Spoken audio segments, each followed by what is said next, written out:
আমাদের এখানে এই বিগত 4 বছর যাবত এই রাস্তাটা খানাখন্দতে ভরে গেছে এবং প্লাস প্লাস আপনার আমরা ব্যবসা বাণিজ্য এখানে খুবই কষ্টকর আর কি। মানুষজন রাস্তা দিয়ে চলাচল করতেও খুবই কষ্টকর। আবার প্লাস এখন এই বিগত 4 বছর পর আজকে আমাদের এই রিয়াজ পঞ্চায়েত সে উদ্যোগ নিল যে রাস্তাটা সংস্করণ করার জন্য, তো খুবই ভালো হয়েছে। দীর্ঘদিন আমাদের এই সুন্দরী সিনেমা হল রোডটি খানাখন্দে ভরা ছিল। যানবাহন প্লাস সাধারণ জনগণ এবং স্কুলের ছাত্রছাত্রীদের যাতায়াত করতে যথেষ্ট কষ্ট ভোগ করতে হয়েছে। তারা ঠিকভাবে স্কুলে যেতে পারতো না। আমরা বাজার করতে গেলে আমাদের পোশাক, জুতা, স্যান্ডেল নষ্ট হয়ে যেত দীর্ঘদিন ধরে, এবং যানবাহন যেগুলো চলতো প্রায়ই এখানে দুর্ঘটনা ঘটতো। আমাদের এখানে পাশে দক্ষিণ বাংলার ঐতিহ্যবাহী কালাইয়া বাজারের গরুহাট অবস্থিত।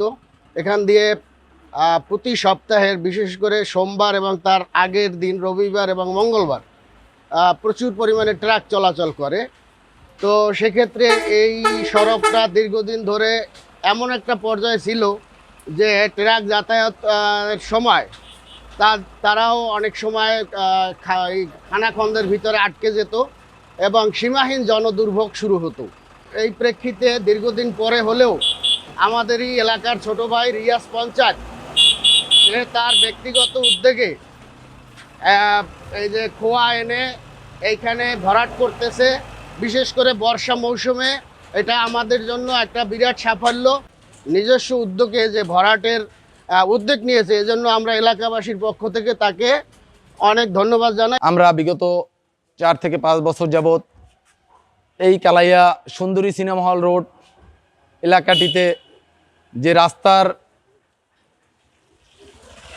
বেহাল অবস্থা, এই বেহাল অবস্থায় থেকে এই Kalaiya college, Kalaiya high school, Kalaiya Ali Akbar school সহ আমাদের এই কালাই বন্দর বাণিজ্যিকমুখী একটা বন্দর।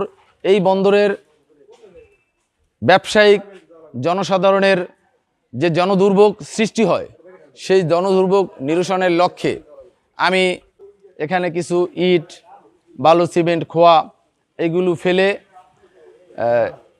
সাময়িকের জন্য জনদুর্ভোগ নিরসন করার চেষ্টা করেছি।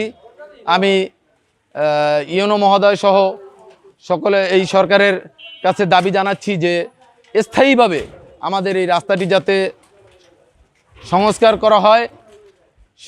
এই দাবি আমার একার দাবি নয়, এই দাবি কালাইয়ার জনসাধারণ এবং কালাইয়াবাসী সকল জনসাধারণের একই দাবি যে আমরা এই রাস্তাটি স্থায়ীভাবে সংস্কার চাচ্ছি।